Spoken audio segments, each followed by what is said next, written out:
What is going on, everybody? How is everybody doing today? So, Colin Cowherd reacted pretty much to the 2020 NBA draft, and that is what we are going to be reacting to today. Like always, I will leave a link to the YouTube video in the description below. I'm kind of interested to see what he says about the NBA draft, because I'm pretty sure he doesn't watch college basketball, or at least he doesn't talk about it, which makes me think he's also watching the NFL. I guess the NBA, he doesn't know much about these prospects. So I'm excited to see the over-exaggerated takes he has on these said players. And, yep, I hope you guys enjoy the video. And I guess it's 11 minutes and 40 seconds, so we might as well just start reacting to it now. It didn't used to be this way, but, life changes. This year, 2020, is the year of change. The NBA draft now, all of it is now a developmental draft. The NBA draft now is a developmental draft. These are all startups. A lot of potential for some of these startups, but they'll probably only be one or two Ubers. You know what happens to angel investors and startups? Love the analogy. Most disappear into the ether or fail quickly. That is what the draft is. Ask yourself this. What sport do we bet the most? NFL. What sport do we play more fantasy with? Football, NFL. What sport has the fewest games and creates the most urgency? The games matter more. NFL. Fact. All three of those are what? They create emotion. And emotion is what drives us to a television. I have no idea what this is. I have no idea. The NBA ratings have been on a 10-year slide. It's politics. Oh, come on. Can you stop your agenda? Hockey ratings got hit the worst this year. They didn't do politics. Baseball playoffs took it in the chin. They didn't do much politics. The Masters golf rating was the lowest since 1957. They didn't do politics. Maybe the politics didn't help the NBA. The NBA's got a bigger problem. Who are these guys?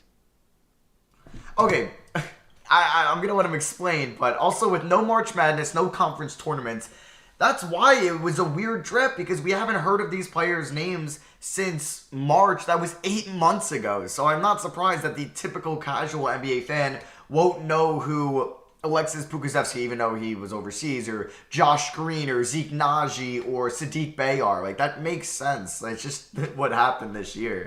Joy loves them. 1% of people do, and I think it's great. I like high school football recruiting. Who are they? Last night I'm watching the NBA draft. I'm a sportscaster. It's become the baseball draft. You ever watch a baseball draft? You're like, oh, I remember that guy at the College World Series, the Vanderbilt pitcher. There'll be like 3 guys a year in the baseball draft. I'm like, oh, he played at Vanderbilt. It's always like Southern baseball. Oh, he was LSU third baseman. Last night, not a lot of Duke guys or Gonzaga guys or UCLA guys. I'm rooting for them. UCLA? Besides Lonzo Ball, who's been a lottery UCLA pick? It's like Love and Westbrook. I'm sure there's one out there. But, okay, Gonzaga. How many top Gonzaga guys have usually gone in the draft? Not many. And then Kentucky, yeah, I guess, but there was only one lottery, or there was 2 lottery Kentuckys last year here in Washington. In 2017, there was 1 in Fox, or I guess 2 in Bam. But, there wasn't any Duke guys, but, I mean, come on. Well, he's basically calling himself a casual college basketball fan, which is fine by me. I just think that's a little dumb of a take. For the kid from Tel Aviv. I think it's amazing, the story of these Nigerian families and the players. I think it's amazing. But I don't know them. And then they disappear to the stars in this draft go in the top 8 picks. They go to bad teams. Bad teams don't make the playoffs. And those kids disappear into the NBA ether. By the way, the good teams don't want the players. Golden State Warriors, reportedly. My favorite player was James Wiseman. They're going to look to move him. They want to win now. They're not trading James Wiseman. What? LeBron James a few years ago could have had Andrew Wiggins. He's like, nah, give me Kevin Love. I want to win playoff games now. So the good teams and the good players, I've been saying this for years. Because Kevin Love was also a top 15 player in the NBA at that time. Who wouldn't want that? The NFL understands the value of college football.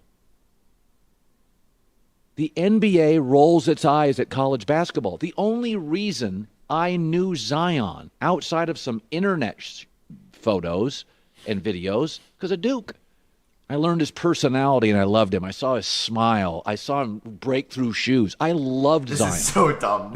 What he's saying right now makes totally no sense whatsoever. He's basically saying that the NBA draft doesn't mean much and the NBA doesn't care about college basketball because he doesn't follow it. That's what he's saying. No shit, Colin. You're not going to be watching Iowa State games. I'm sure you have better stuff to do. But other people know who Tyrese Halliburton is and how good of a player he could be in the NBA. This is so annoying that he's saying that. Like, I'm not getting mad.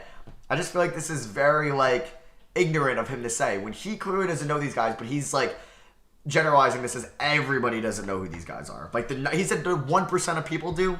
Okay. I mean, we talked about him. I was talking about him when he's 19. If not for Duke, he's just an internet sensation. There's like 8,000 of those created every day on Instagram and YouTube. But then I met him. And I saw him smile, and I heard him talk, and how much he loved Duke. And he broke through the shoes, and he refused to not. I'm going to play again. I love this sport. Well, I love you, and now it's why I watch you. And Zion's first NBA game was a summer league game, and he broke a television rating. And he played in the NBA, and they put him on Christmas, and he got a rating. The more you bet, the more you know, the more you care, the more you watch. The NFL has never rolled its eyes at college football. They understand it's a free marketing platform. Anybody listening or watching this show, if you were starting a business today, and you don't have a ton of money, but you start a small business. Joey and I, we're going to start businesses. If I said to you, hey, I'm going to give you 2 free years of marketing, you'd be like, okay, I'll take it. Every company in the world is looking for free marketing.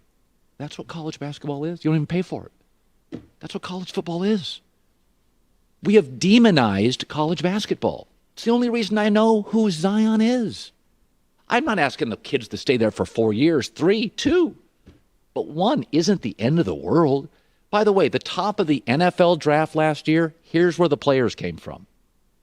LSU, Ohio State, Georgia, Bama, Oregon, Auburn, Clemson, Florida, and Alabama. I watched them all for 3 years.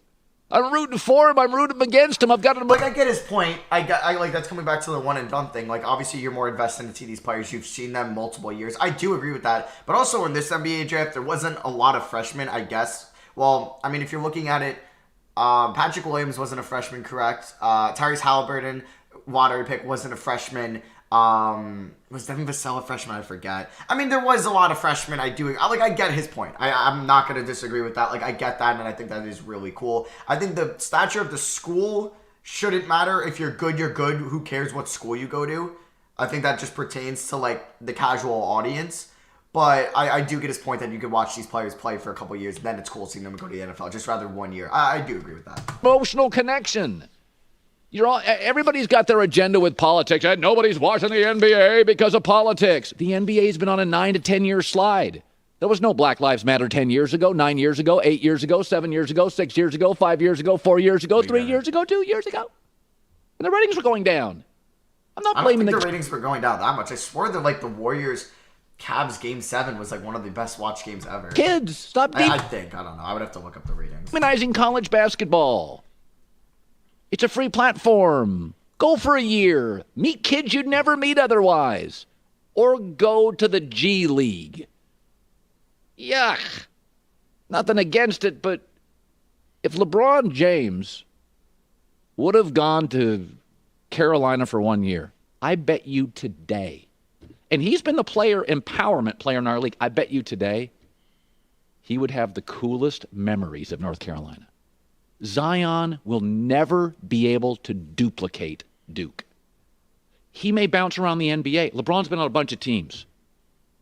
But you go back and ask Michael Jordan about Carolina. He goes there constantly. He gives money to the program. He was connected to Dean Smith to the end. He's connected to Roy Williams.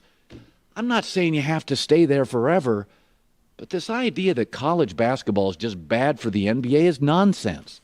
Last night, it's just a developmental draft. Maybe one of those kids will be Uber, but most will disappear into the fabric. 2 years from now, we'll be talking about other guys we didn't watch and don't know who they are. Good luck to all of them. I am rooting for them. So, and then we're going to Carson Wentz. So I guess that is his reaction to the NBA draft. And okay, I was hoping to get more thoughts on the picks. It goes, NBA draft was developmental. LaMelo was entertaining, but not a game changer. Did he even mention LaMelo? Is this rest? Oh, no. Okay. He does go back to LaMelo. Here we go. I thought the video was over. There we go. But this idea that physical the league. Never gone to an NBA game. It's sometimes surprising how Come back in. Come back in. physical the league is. Man, I've always said I love Chris Paul. Chris Paul was physical. Michael Jordan was physical. Michael got tackled for 7 years. You just don't understand when you watch the Lakers and the Miami Heat in the finals, as Joy and I discussed. The Lakers' older players, Rondo and LeBron and AD, they intimidated Miami. They just leaned on them and pushed them. Wait, what? Oh, Lakers and Miami like this year. I thought he was talking about the past. Okay. That wasn't about who has the better passers and shooters. That was just men pushing around kids. That's why young teams almost. I can't remember the last young team that won an NBA championship. I mean, seriously, Would you count the Warriors in 2015? I mean, they did have a lot of vets on it. You're talking about men versus boys, and so LaMelo Ball gets drafted by Michael Jordan in Charlotte, and he's going to be wildly entertaining. I mean, Lonzo hasn't become what we thought. But LaMelo, I think, is a little bit better shooter, but not a very good shooter. Lonzo's a terrible shooter. So Lonzo got better this year. I was shocked last Lonzo was actually above average 3-point shooter this year. night going on Twitter, which isn't real life, but sometimes does offer some context, and how many people were like, oh, he got to be a star. Well, no, he has no chance to be a fundamental game changer in the NBA. And it's nothing against the Ball family. I've brought the dad on many times. I think he's wildly entertaining, goofy. And I like Lonzo, and I think LaMelo's going to be fun and entertaining. But go look at the most important, winningest players in the NBA last 30 years. And I wrote them down. Magic, Bird, Shaq, Kobe, LeBron, Steph, Duncan, and that's 8. Magic, Shaq, Bird, Duncan, MJ, Kobe, Steph, LeBron. All of them are either great scorers or they have a physical presence. Magic Johnson was a 6'9" point guard. The average point guard was 6'2". He had a physical presence. Then go after the next 8 that maybe don't have the titles, but are winning players and are not maybe fundamentally changing the league, but are great players. D. Wade, Kevin Garnett, KD, Kawhi, Dirk, Akeem, Karl Malone, Barkley. I guess he's going to say LaMelo isn't either a great scorer or physical. Great scores, or they have a physical presence. And in many instances, Karl Malone or Akeem or Shaq, they're both. LaMelo can't shoot. He will never be a great scorer in this league. Okay, I disagree. And he does not like contact. He plays defense like kids in the burbs play defense. He doesn't like contact. He doesn't like attacking the rim. He doesn't like getting hit. He doesn't want to hit the deck. I agree. I remember when D. Wade came into this league and Michael Jordan came into the league. I watched them as rookies. They attacked the rim. And that's when you could tackle guys. D. Wade didn't care. By the way, his last year in the league, he still didn't care. They attacked bigger players. D. Wade, 6'4.5", would go right at Shaq. Go right to the rim. Michael Jordan. People were worried when Michael Jordan came into this league that he played too hard. People were like, dude, shoot jumpers. Not his style. The great fundamental game changers in this league are one of two things or both. They are either elite scorers, you can't stop them, or they've got this physical component. Now, LaMelo, those are two things he'll never have. There's never been a guy that came into the NBA, and I've said this about UFC.